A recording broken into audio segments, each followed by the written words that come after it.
Joy. I'm your favorite host, Joy. I'm so excited to be in the place. So thank you all for being here. Please make sure that you like, subscribe, and follow Coffee with Joy. We're so excited. I'm so excited to have my guest, Jeremy, well-renowned photographer. He captured all the great pictures. Well, he's here today in studio, and he's going to share how does he capture these photos? How does he take pictures of brides, models, and so forth? So right after these messages, we're going to talk to my guest, Jeremy.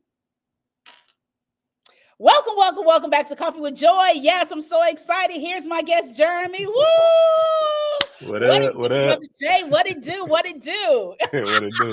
What up, though? Yeah, so excited to have you. Before we begin, can you tell people a little bit about yourself? And then we're going to jump right into our conversation. Yep. So, like Joy said, my name is Jeremy. People call me Jerm, Jeremy.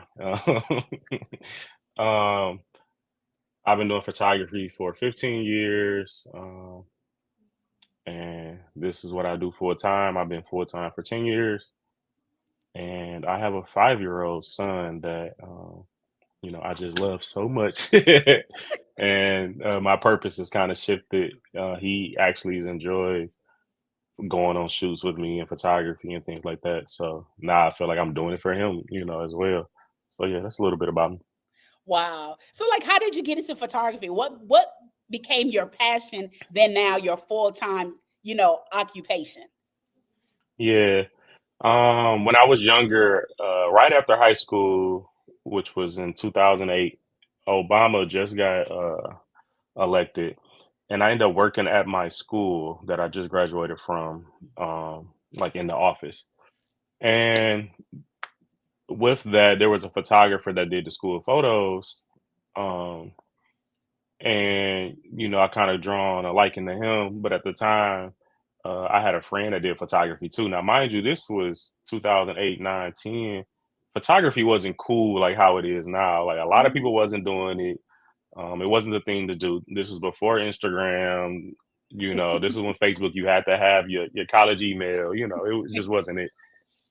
Um, but with that friend having a camera and doing photography, I was just always like curious about it.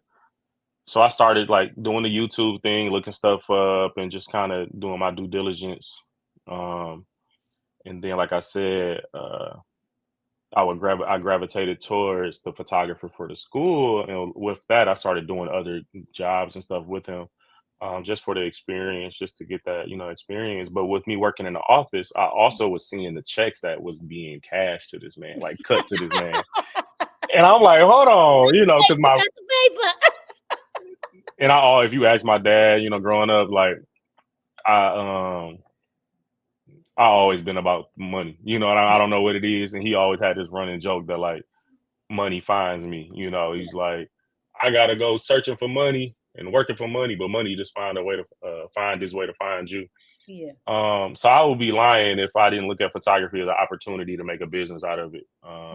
But it also gives me that creative outlet, because I don't think I'm the best at like storytelling, like verbally or like writing or, and those things. I don't enjoy reading and all of those things, but like this photography is like a really great creative outlet for me. And I'm like an idea person too. It just helps with the creativity. Yeah. So that's how I got into it, with my friend. And then I had a really good friend that at the time he was a rapper. And I remember having a conversation, and I'm like, I think I'm gonna really buy this camera. Yeah. And I could shoot videos. And so I was doing music videos and small skits. And I had a setup in my basement. I had a townhome, and the basement was just a bare basement, but I went on Amazon and got the green screen and all this stuff I thought I needed, these lights. And would just have, friends over and just take pictures in the basement, trying to hone in on my craft. And, here we are 15 years later. Wow. Because now you brought up a great point. Now everybody thinks they are a photographer, right? Yeah. They can break it down. They can tell you what ISO to use, what aperture. Okay. They try to, hey, I know a little something. Yeah, you do. I know a little something about photography. I'm not a professional, but just like yourself, I'm very in tune and really try to find out for myself. It's never a key for me to go take anyone's pictures, right?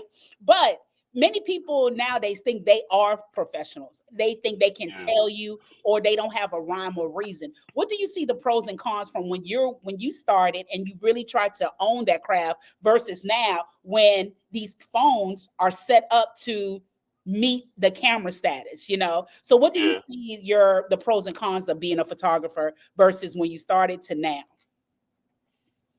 I think it's a good thing that we have these cameras that so you know, it's evolved so much. Because it allow people to capture those moments when you don't have to pay for, like, you know, because at the end of the day, you know, photography is a luxury. I think Yeah. people kind of got away with that with the more and more that we got into, you know, photography start being more mainstream. But you know, the core of it typically was like, you know, it was a luxury service. You know, you didn't have photography, you know, Yeah. every day of the week or, you know, every year. You know, it was like a one-off thing, you know. So I do think sometimes we got away from the luxury aspect of it, or you know, because it's not a necessity. You know, it's a lot of times it's for want. Um, Hmm. but you know, I'm not mad at the people that use their phones and things to really hone in if they really want to be a photographer. I have a lot of people, as you may know, Hmm. that or assume that come up to me all the time. I want to get in photography, blah blah blah. I'm like, well, let me see your camera roll. Let me see what you've been doing with your phone, because Yeah. that really showed me if you're serious or not. Like you, if you're using the tool that you have in front of you, because the cameras that we have on our phone are really good, right? Yeah. Yeah. But if you're waiting to get the next, I've just learned early on, like if you waiting to buy the camera or the new lens or it's not really for you, right? You got to Mm. use what's in front of you, and then you outgrow that, right? And that's how you kind of know if you're serious or not, because we all have taken up things that we think we want to get into, and we start buying it, and then it's just sitting on the shelf or sitting in the closet, right? Yeah. Yeah. So that's like the key to me is using what you have in front of you. Yeah, I don't know if that Yeah, answered a but little you bit. know what? No, I think it's really misleading where, people really get into it because something that you stated before where you start to get all this and then you realize you really didn't need this, right? Because some people have Hmm. you to buy these icons. They be like, well, you need your phone, you need your lighting, Yeah, you yeah, need yeah, this, you yeah. need that. And then as you know, and I No, for real. understand they're making content, but in reality, you just really need the camera. Once you really take Hmm. time to learn the camera and understand the craft, you realize you really don't need all of that. And especially with today's, right? Before people, like you stated, you bought the green screen. You don't need the green screen anymore because if Mm-mm, you know how to mm-mm. edit very well, you can Yeah. almost put sunlight on a jury day. If you really, Yeah, yeah. I've done yeah, you know that. what I mean? If you really Yeah, understand and put the craft on, really put the work in to really understand that you really don't need all what people are really telling you. So, yeah. how do you go about getting your clients, or how do your clients find you to really bring out your craft? Got you. I do want to touch on what you just said because I wanted Mhm. to bring that home. Yeah. The difference too of like a photographer that's really doing it is the time they put into their craft. You know, with me 15 years in, um, I'm still a student of the game. You know what I mean? I'm still out there learning. Um, and that's the difference. You know, when people ask me like just these wide open questions, a lot of times sometimes I get a little frustrated because it's like you didn't even try to do any research. You know what I mean? You didn't try to get the answers yourself. You know, I have a mentor or a mentee that I've taken really far, but he knew the right questions to ask. I could tell he was serious and those things. What was your question again? No, Um, like how do you go about getting your clients? How do they yeah, the find you? clients. Yeah, How do they make sure? And then too, and I also want you to elaborate a little bit about the mentor because I think a lot of people don't want to have a mentor so that they can really zone in because with so much things at our hand. And when I say yeah, things, that a computer, like you said, a YouTube, or they can ask people, but really have someone that they can fellowship under to really zone in and understand, okay, how can you bring your canvas, which is that model or that bride, how can you bring that person yeah, alive and really make your work stand out? yeah. The mentor is important. Hmm. Um, and finding the right mentor is important. Yeah. The one that speaks to you. You know, um, just happened at that time. It was really blowing my mind because he was my mentor, and I was seeing the things he was doing inside the school when he would do some stuff for some churches. But there's one time in particular that blew my mind was I had to meet him at his house Mm. for something. I'm young, early 20s, and I pull up and he stays on a Detroit golf course, and I'm like, this guy's a photographer. It was blowing my mind. Like he's really out here doing it. Like, um, but just being under his wing and seeing how he do things, the orders of operations and all of those things.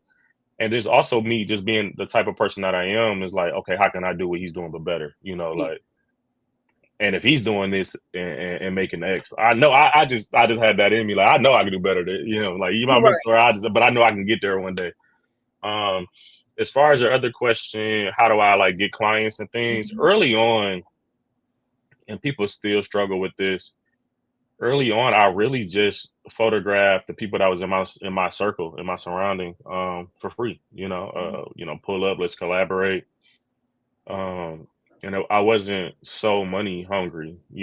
Early on, I had a job, right? So I didn't need photography to pay the bills or anything. It was just my time to sharpen up. So with that, then they post, and your circle just starts to grow bigger and bigger. Yeah. Yeah. And photographing people that have influence too. That was big for me early on, like photographing the who's. Yeah. And that still helps to this day when you look at my Instagram or my portfolio or whatever. Mhm.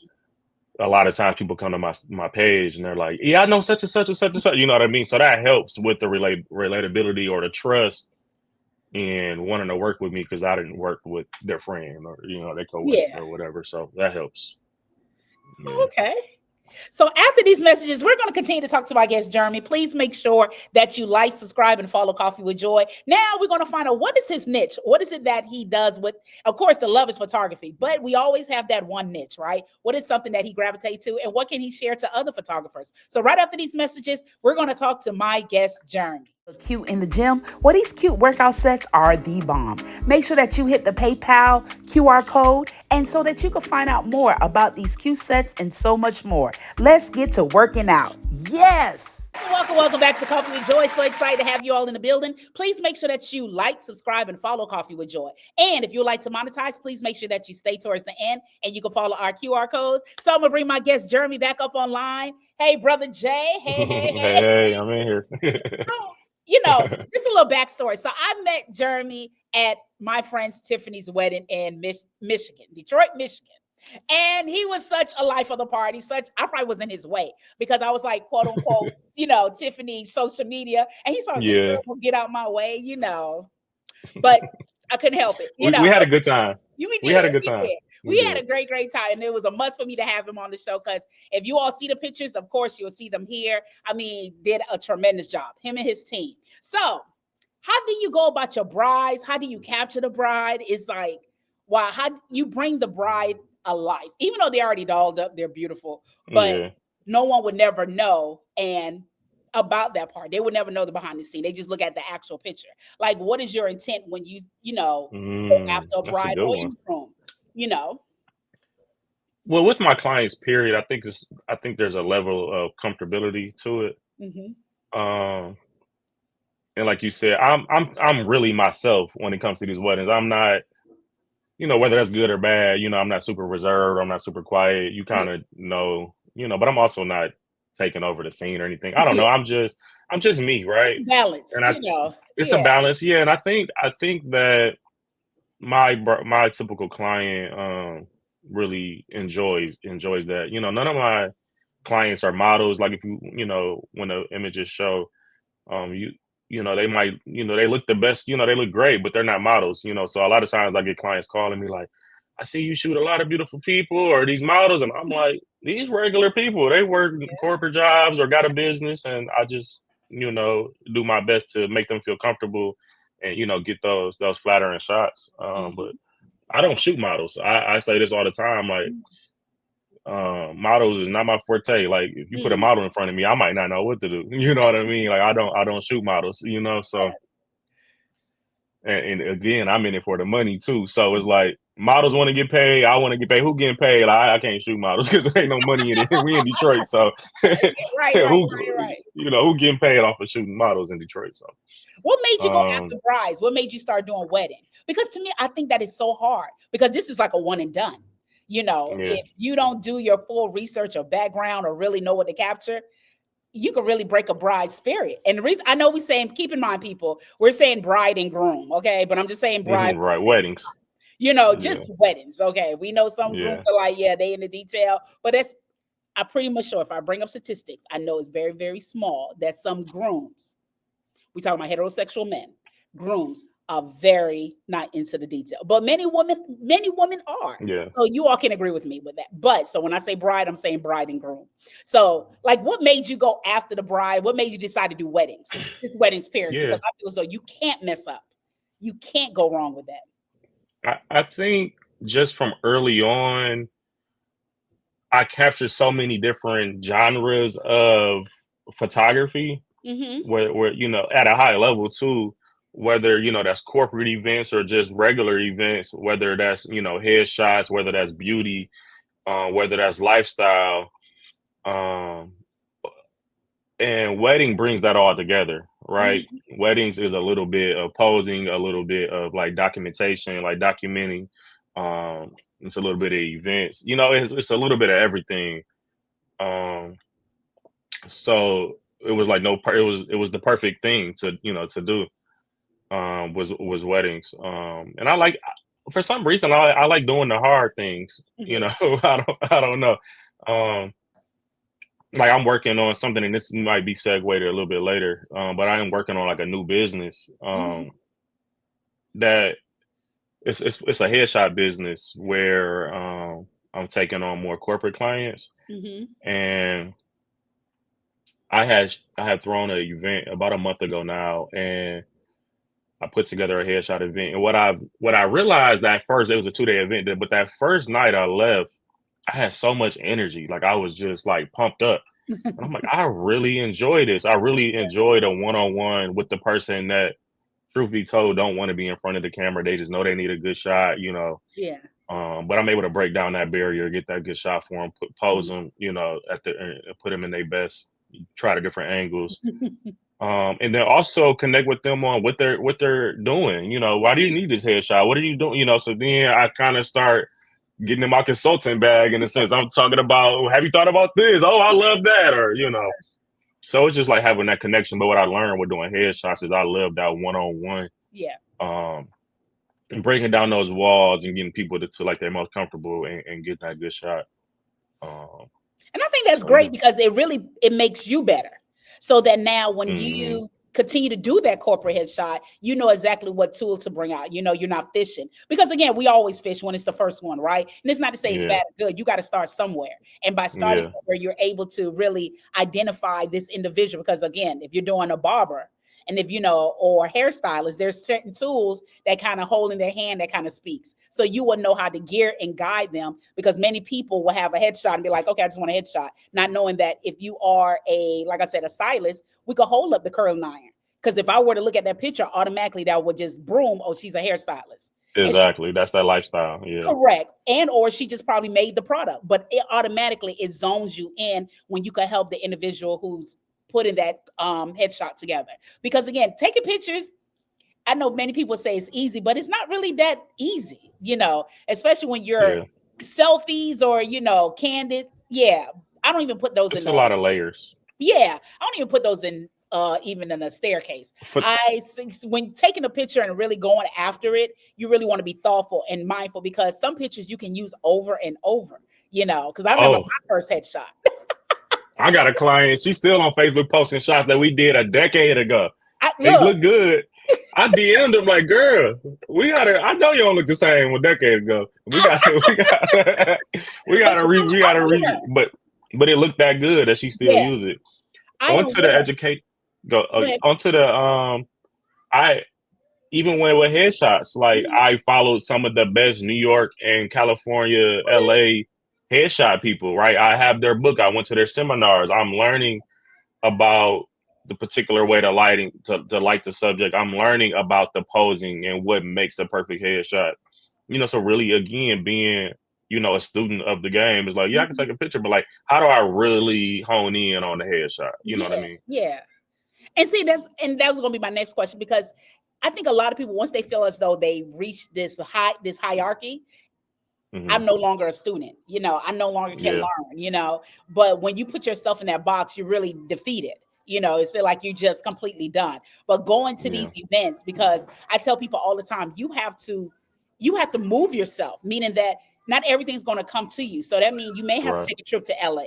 You may have to take this trip to New York to really zone and network and get in closer to what you want to do. Because sometimes, like I know there's a photographer who only shoots Beyonce, and Hmm. sitting lovely. You know what I mean? Because again, that person, like you stated, hey, I'm about the money. Where can I zone in to make sure that even though I could shoot whatever, but I have to find some type of niche. Like I praise those photographers who could shoot newborns. I praise because I know. Listen, and I'm that photographer. Um, I'm at a point now in my career where I shoot only what I want to shoot. You know Yeah. what I mean? Um, uh, I've gotten to that point, and I'm super grateful for that. So that also goes along with like, oh, what you do for fun, Jeremy? Like I'm doing what I do for fun every Yeah. day when I'm photographing because I'm photographing things that I now, hone in on and I enjoy. But to your point, Mhm. I recommend people all the time to, newborn photographers or this specialty, the boudoir photographer or what have you. I know Mhm. that's not my lane, and I, although I am in it for the money, but I'm also have a reputation, to withhold, and I'm not about to be so money hungry because I see it all the time where Mhm. people are so money hungry and they start tarnishing their name because they're Oh, taking on things that they're not skilled in. yes. And I Um, think that's the negative part. Let me tell you, I ain't gonna hold you, Jeremy. I know when I see a photographer and I go after them and I be like, yeah, what's this? When they say, yeah, fill this out, let me give you a quote, I don't even return. Because again, I'm very direct. I'm saying, yeah. okay, I'm very direct because just like yourself, me on the other hand, knowing who to go after as a photographer. So I try to make sure my questions direct because I know time is of the essence. But Hmm. I'm not gonna let him think you're just gonna sit here and just throw money at me and think I'm supposed to be like, oh Hmm. yeah, sure.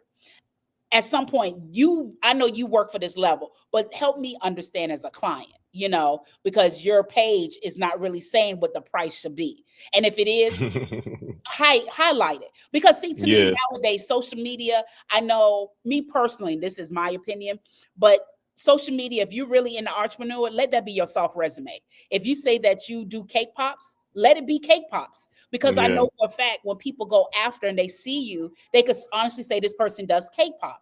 And you do behind the scenes, you mix and match. You just don't show pictures, you showing stuff. You know what I mean? So You're you doing doing it. They want to see you doing it and correct. things like that. So, but if you're saying you make cake pops, but I see you in Bahamas and I see your child, to me it's like, okay, this person's not serious.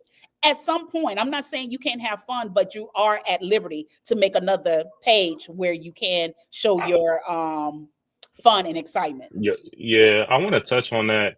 Hmm. One thing for any other photographers or anybody in the entrepreneur space, one thing that I felt was what helped me out a lot was not posting everything that I do Yeah, and more so focusing on what I want more of. yeah, Right. So again, just because I did a newborn photo shoot and I know it stressed me out, I don't want to ever do it again. But just because I did it, don't mean I need to post it because guess what? That's what you're going to attract more of. So just be really mindful about posting and doing what you want to do more of.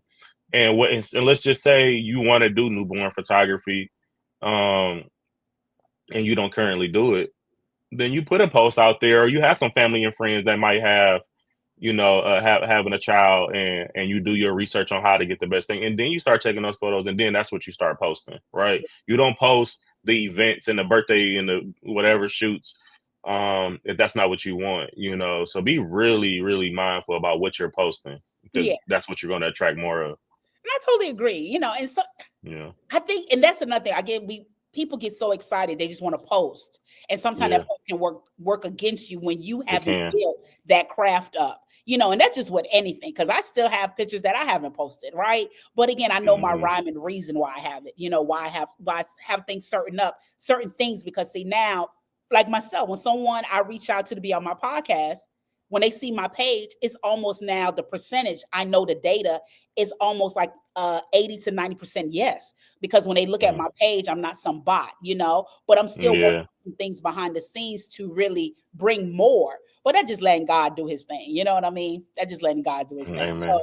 in Yeah. your wedding, how do you collaborate with other people? Because one may say you can't take pictures and video. Mhm. What do you do to work with other people to make sure that you still get your bag? Making sure that everything works accordingly. I want to make sure I'm understanding your question. Are you Mhm. saying? Now, Are you saying? do you have your own company, or do you outsource a video company to come take your picture? Oh, got you. Yeah. Yeah. So we typically outsource like videographers. Mhm. I had a close videographer years ago, and we tried to do like the combination packages and have it under one umbrella. We just didn't find success in that for some Okay. reason. And I think the reason is I'm like 99%. The reason is people in this type of space, typically, especially like us black Mhm. wedding vendors, you kind of want who you want. Yeah. It's not just, you're not about to just hire a weddings.com photographer. Like you want this person for their style, their aesthetic, their attention to detail, their personality. Um, Especially when you spending the type of money that Yeah. these brides and grooms are spending. So that becomes a part of it. So when you start collaborating with people, they might not like the videography from this. They might already have another videographer in mind that they like their style, or they might like another photographer. So um, I didn't really have too much success in that. I have a list of videographers that I can recommend. They could do their due diligence on their pricing and their style, and book me and then book you know, who they would Have like. you have you thought about doing videographer? Becoming a I, videographer? some of the first weddings I ever done was video. Oh, okay. Yeah, yeah. So I have a video background as well. I didn't enjoy it. I didn't enjoy Okay. it. Now, granted, technology has came a long way when it comes to video, because I'm talking about back in the day with a tripod in the back. Now they got gimbals and all this extra stuff, and you can put a camera on top of your head and whatnot. Like it's different now. Yeah. Um, but I just didn't enjoy it as much. Okay. And I think too the editing process, it takes a lot. It takes a lot. Ooh, and then you edit it and then like, oh, I don't like it. Can you put a different song? They gotta edit it all over again. And then when I'm editing, I keep hearing the same thing as I'm editing this one little part, and it's driving me crazy. And I can't watch TV while editing because I gotta hear the audio, and I can't, Yeah. with photos, I could be doing a million things. I could be editing photos right now on the podcast. I can't do that with video. Right. So video is cool. I understand video. I'm able to help other videographers with ideas and execution of things, but I don't Okay. want to do it full time. Yeah. Gotcha. And see, and now, like, look, I won't consider myself an editor, right? But I do love editing. But Yeah. again, I learned these things for myself. This is never, as God is my witness, unless He has a different route, it's not to learn to say, oh, yeah, this is some type of route for me to become an entrepreneur. I just like to learn Right. so that when I am outsourcing or asking, I could be more deliberate and my questions Yeah. are detailed and I'm not wasting your time and you're I not love wasting. it. I love it. Yeah. That's my finding and my research into, because even when I talk to my friends, they ask who edits your stuff. I do. But again, I'm falling, but I'm getting back up. And it's just so that I know where to go. Because if I'm outsourcing, I want you to do better than me, because if I see that you do what I can do, what's the point of me paying you? So that I just, love that about yourself. I love huh? that. I said I love that about yourself. I excuse me, I do something a little bit similar Hmm. with clients where I might have a client and say for instance they have a boutique, right? Hmm. And it's like after so long, it's like I want to teach you how to photograph yourself or photograph your items. I don't want you to have to come to me every week or every other week. Like I want you to be able to learn this on yourself, because I know in order for you to be successful, you can't be shoving out so much money to me. But if you learn it yourself, you got a camera and the lighting, I'll help you understand what buy this, buy that. I'll set it up for you, be on a Zoom call with you or FaceTime and get you set up. I've done that Yeah. so many times, whether it's like a boutique or something else. because I could tell they really, really want to understand and learn or whatever. So it's not always about the money too. It's about what's doing best for the person in front of me. You know what I mean? Like it's not smart for you to keep coming to me. Like, Yeah, yeah. And see, that's you you know, just being real with the individual. Because again, when you're money hungry and you snatch it, you're going to keep doing it. And eventually it's going to be a failed success for you because it feel like you just keep repeating over and over. But I have to yeah, tell even some people that I consult, you have to understand why a 4-year-old can play a video game or they can understand your phone almost on equivalent on you. They on it all yeah, the time. And some people yeah, say, well, I don't have time. Well, you got to make time if you really want to. And keep in mind, if I tell you to type something, the R didn't go to the left, it's still on the right side. Space right, bar didn't go on the top. It's still on the safe side, but you learn the keyboard. That's the same thing with learning these certain apps or learning how to work. And I'm not going to say, power is always going to be on the back or the front, but it's going to be close by the thumb. You know that for a yeah, fact on the phone, on a camera. yeah, But you just have to put yourself mentally positioned to learning how to get better and making sure to be effective in asking questions. I think a lot of people fail at that when ooh, going after photographer or videographer. I just want you to take pictures. I just want you to do this. And like you stated, when you put the video together and the person doesn't like it, it's like, okay, because you never came and you never, as the client, did the research. Now I have to right, redo everything over. And it's almost like hmm, you didn't have nothing in mind. So now you saw it. No, I want the yeah, sunlight to come at the back. I want the sunlight to come at the not the front. right. It's like, you Imagine ain't if tell we me had this that. conversation, huh? Right, but it's like you ain't tell me that. That's actually in my contract though. Mhm. That Oh, you okay. did the due diligence. You did the due diligence of my work, and what I deliver to you is my style, my aesthetic, and that you are, aware of what that is. There's none of that. Oh, I didn't like this. Yeah. If it's aligning with everything else that I've done, Hmm. that's not on me. You chose me as a photographer, and in the contract it said you done your due diligence on what So my in type the of my work, contract, my style is. because see, that's a good point. In your contract now, do you have everything where the client has to sign off before or after the deposit, or both? Where they have to make sure they understand, and do you reiterate it back to them, or if they sign it, hey, you on your own after you sign it? It's there. I haven't had any problems. They have to Mhm. sign in order to move forward. Okay. So it's like you pay the deposit, you Mhm. sign a contract, and then we're good. But yeah, they do got to sign off on certain things. Yeah. Okay. Because I know nowadays is very itchy and sticky. Some people look at, and I know I'm keep using Beyonce, but that's very prevalent. Someone look at Beyonce and I say, hey, I want that look, that video, but you still not telling me what you want. You just not the face, not the face. Some Oh, people there's some people with some Beyonce dreams, but don't look like Beyonce. Oh, they not, or they don't have Beyonce money, and you got to I taper remember them expectations. I hear the saying, you would never, what's the saying? Yeah, you would never have to argue with anyone that's willing to pay. It's the people who don't have money that are always trying to skim and scam and try to scale back and try before without good. Let's just keep it 100. A lot of people, they want $10 job with 20 cents money, and try to scale, try to scale, try to scale. And you're like, look, I'm sorry. Listen, listen. I have a photographer friend that I've tried to get him to up his pricing, and it never happened. Um, but we like, we all in group chats, and he would complain about a wedding or a bride. And it's like when you have that lower pricing tier, that's just kind of comes with the territory. Yeah. Yeah. That's just what it is. They want everything for nothing. Yeah. And it's Yeah. like, well, if you upped your pricing, like I told you, so we're all more aligned, and they're not just hiring you because you're the cheapest person. They're hiring you because they actually like your work and blah, blah, blah. Whatever. I've learned that the cheaper clients are typically a headache.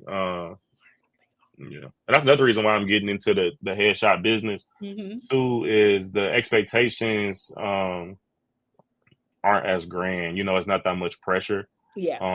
Along with me enjoying to do it, like I said, I got energy from doing it, Hmm. which was like great.